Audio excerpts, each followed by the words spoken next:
Welcome to today's seminar, which is part of the Nexus Monarch project. This is our second webinar in this series.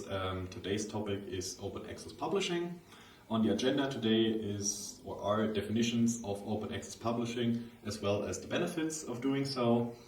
Afterwards, we will talk about different ways of open access publishing, as well as the financial aspects that are connected to open access. We will talk about regulatory aspects in the context of EU project, and about licenses and how they determine how your work may be reused by others. Afterwards, there's a quick guide on how to choose a suitable journal for your articles, and then I will present further open access publication formats that can be used to disseminate manuscripts or data or research data in an open access way. And on the end, I want to clarify or extinguish a certain bias against open access articles and their quality. So there is no true or universal definition for open access, but most, if not all, definitions incorporate that open access means a free and unrestricted access to scholarly literature on the internet. So this means that everybody with the means to access the internet can also access your articles or publications freely without paying any fees. But yes, you can access them, but this definition doesn't give you any more information about what others or third parties can do with your work that you publicated on the internet. So another definition, probably the most agreed upon definition, was stated in 2003 in the Berlin Declaration on Open Access to Knowledge in the Sciences and Humanities, which states that all users must be permitted to copy, use, distribute, transmit, and display the work publicly, and to make and distribute derivative works in any digital medium for any responsible purpose, subject to proper attribution. So this already gives us more of a context in the way of open access, that how the work can be used. This already says that you can reuse the work, you can create your own derivative works based on the author's works, and most importantly, it says that you have to give proper attribution and credit to the original author. How exactly your work may be reused is always defined by the license under which your publication is released, which we will talk later about. But first we will talk about the benefits of giving everybody on the internet free access to your work. What are the key benefits of open access publishing? For me, there are 5 key benefits that I want to talk about today.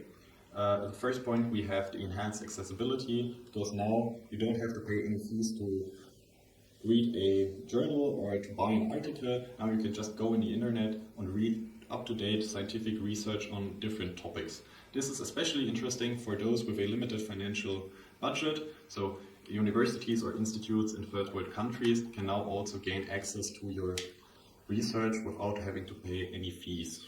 This has another benefit with it. So we have an accelerated dissemination of knowledge, which means that there's a rapid sharing of new ideas, which may lead to increased research and faster knowledge growth in the scientific community, and an increased impact, because more people can use your work and create their own derivative work based on your research, which implies higher citations and a greater influence on the scientific community, which is also backed by different studies that show that open access publishing has more citations than traditional articles or articles published in traditional formats.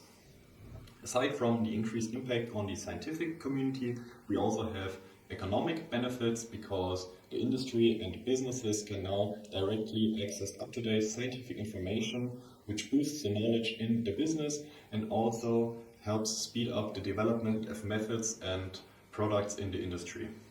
The last benefit of open access publishing would be the open educational resources. Those resources, those open access articles, then facilitate the immediate use of recent knowledge in teaching as educational sources. So you can help the education of the younger generation by providing free, up-to-date scientific data. Now that we know about the different benefits of open access publishing, we have to talk about different ways to publish open access. You have your traditional subscription-based journal, which we'll take as a reference. Here you just hand in your manuscript, which will be peer-reviewed and edited, and later then be published in the journal where the access is restricted, because you have to pay a subscription fee or a fee to see the article without subscribing. An alternative version is a hybrid journal. These journals provide the option to publish open access in a subscription-based journal. This means that the whole journal, or to see all articles published in this journal, you have to pay a normal subscription fee. But if you pay the shown article processing charge, your article will be made open access and can be accessed from everybody freely, but the rest of the journal will be still restricted access, and you have to pay the subscription fee. Another way of publishing open access is the so-called green way.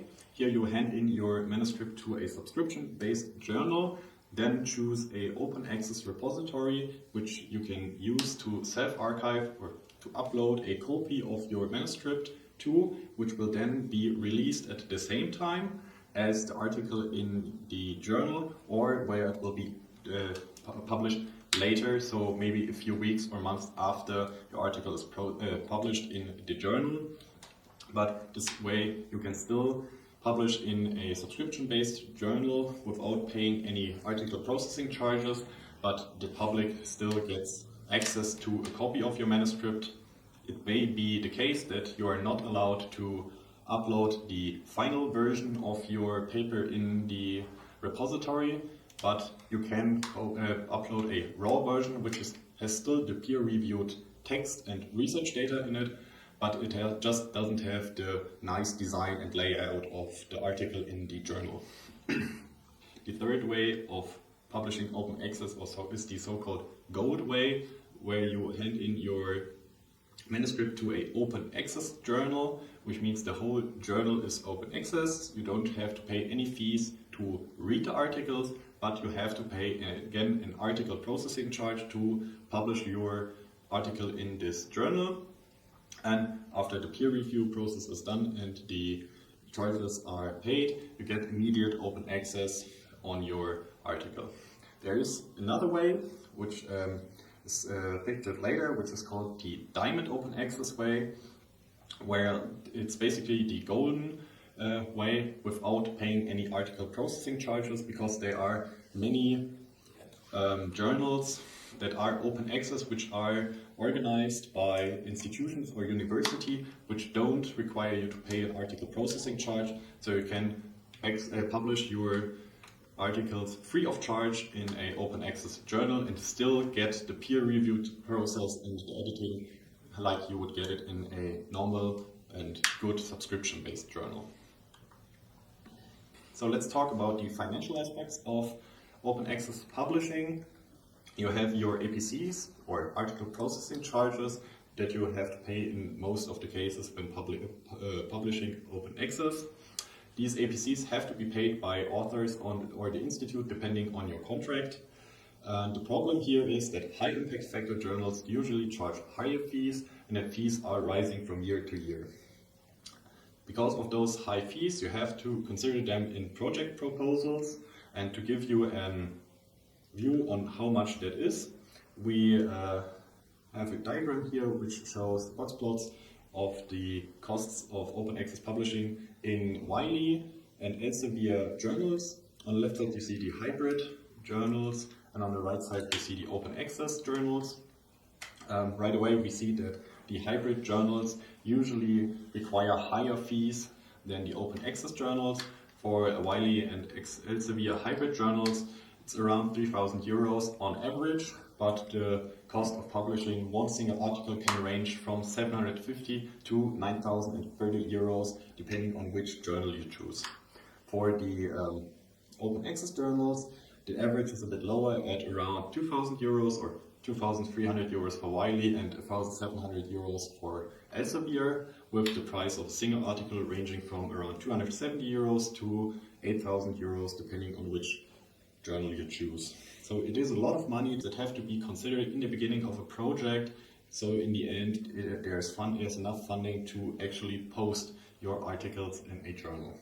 To counteract those high fees, in 2014 the German Rectors Conference initiated a project called Project Deal, and now called the Deal Consortium, which is concerned with the negotiation, conclusion, and practical implementation of nationwide open access agreements with the three largest academic publishers, so Elsevier, Wiley, and Springer. The aim of this project is to enable researchers in Germany to publish openly and thereby increasing the visibility and research of their reach of their research and improving the access to literature that is not yet openly accessible across Germany, because not all German institutions have the funding or the budget to subscribe to all the different journals from the three biggest publishers. At the same time, the aim of the project is to contain the costs of scientific publishing and establish a suitable and sustainable publication-based cost model, the so-called publish and read model, which tries to get rid of the subscription fees, and therefore you only have to pay a small fee when publishing an article in one of those journals published by Elsevier, Springer, or Wiley. But this fee should be smaller than the ones that are now required, that are in the realm of thousands of euros, and it also tries to negotiate that those fees that are required for publishing also cover the cost to read all the different journals from the three big publishers. So it really tries to promote the open access for scientific publications in Germany for all German institutions. Here we have a diagram that shows where the German papers were actually published. I think it's from 2020, and it shows that roughly 30% of the German publications were made in one of the three big publishers, and only 2% were made in other open access journals. But here we can already see that those 90 to 29% were made through the Deal Consortium, so were made open access and with lower fees than the ones we saw on the slide earlier. Now we come to the regulatory aspects in EU projects, or projects that are funded by the Horizon Europe program or the next EU Research and Innovation Program, the official name. Those projects that are funded or subsidized by this program all are mandated to make their publications open access. They can choose between gold or green open access, but everything that is peer-reviewed has to be open access in the end.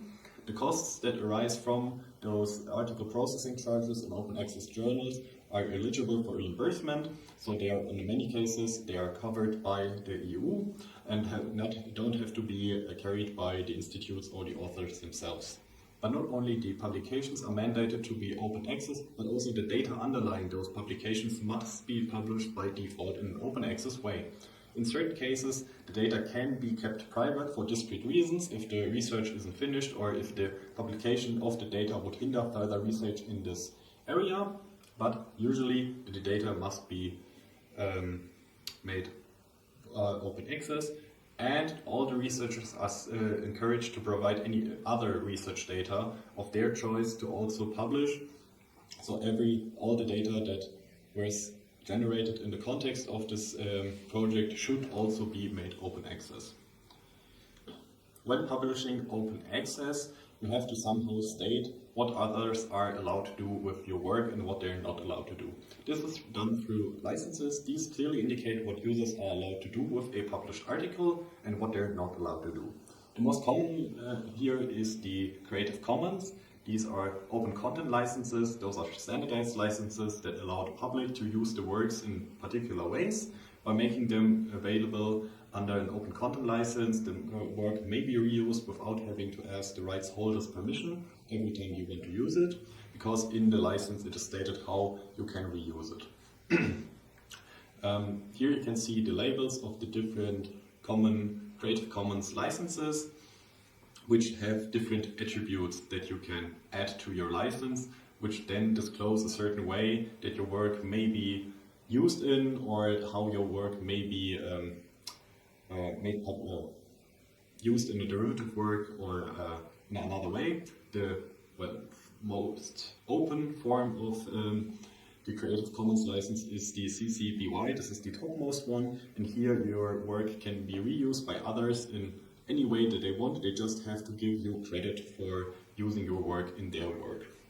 Then for another example, you can add the no derivative works clause, which states that others that use your work cannot publish derivative articles that use your article as a base. You can also state that you want the share alike clause, which then makes sure that every derivative work based on yours has to be made or available under a similar or the same license that your article is licensed under. And you can also say that your work cannot be used in commercial ways, so this would be the bottom one, non-commercial usage.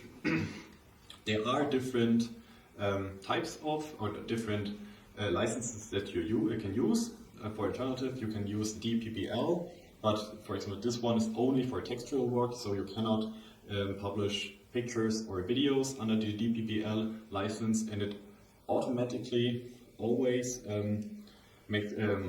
permits users to only use your work electronically. So when you publish under this license, your work may not be made public in a physical way, so in books, or cannot really be printed out by others.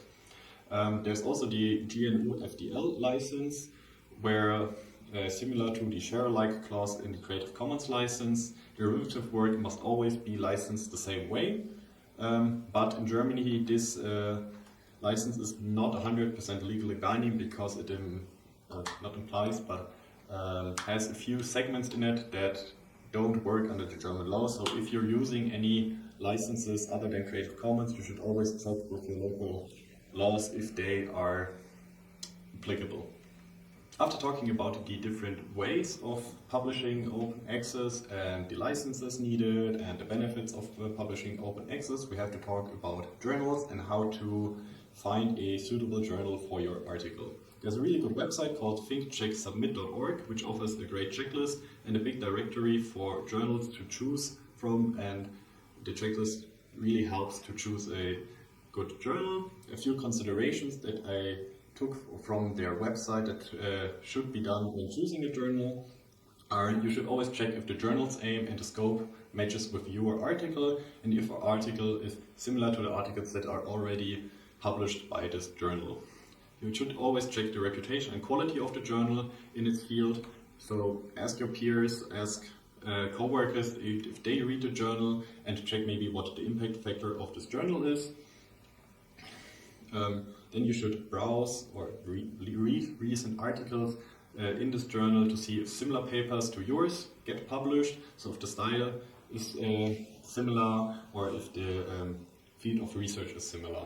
If this is, great. If not, you should maybe reconsider and see if you can find a better suiting journal for your article. Very important is the review process, peer review process, because is it transparent, is it reputable? Because if you have a bad peer review process, in the end your article may not be as good as it could be, and you don't get as much citations, or the impact of your article isn't as big as it could be. In a few cases, when working in projects that are funded by different governments or funding projects, the journal in which your article is published has to be indexed in some of the major databases, so check if this applies to your article or project. And in the end, check the fees for publishing. So if you're going open access, see how much will it charge, is it transparent, is it adequate, because that's the next big point. Predatory journals are a big problem with open access publishing because they prioritize profits over quality research, which means they charge very high publishing fees, they hide publishing fees till you hand it in your manuscript to them, or they have hidden fees after the article processing fees. They often have very deceptive practices to attract the authors, so they will send tailor-made emails to the researchers asking them to publish in their journals. But the problem with them is they often lack a proper peer review process and have an inadequate or bad or non-existent editorial board in some cases. So in the end, your articles are often, or the articles published in these journals are often of a lower quality. They have a limited academic impact and get very little citations because of the bad reputation of the journal and the article, and in the end can also harm the author's reputation because these are, and in the end can even harm the author's reputation because these journals just prioritize their profits over the quality research and thus often publish lower quality content. There are a few lists of predatory journals shown here that are always up to date or updated regularly to be up to date, which you can check before submitting your article to a journal. But there are also different markers or common complaints that are associated with predatory journals that are shown here. I'll give you a second to read those because I don't think it would be beneficial to read them out loud one after one. So when publishing open access, you should always be aware of these points and these lists to make sure that you're not catfished by one of those predatory journals. Apart from journals, there are also different ways to publish open access. There are preprint repositories that you can use to upload your preprint manuscripts to.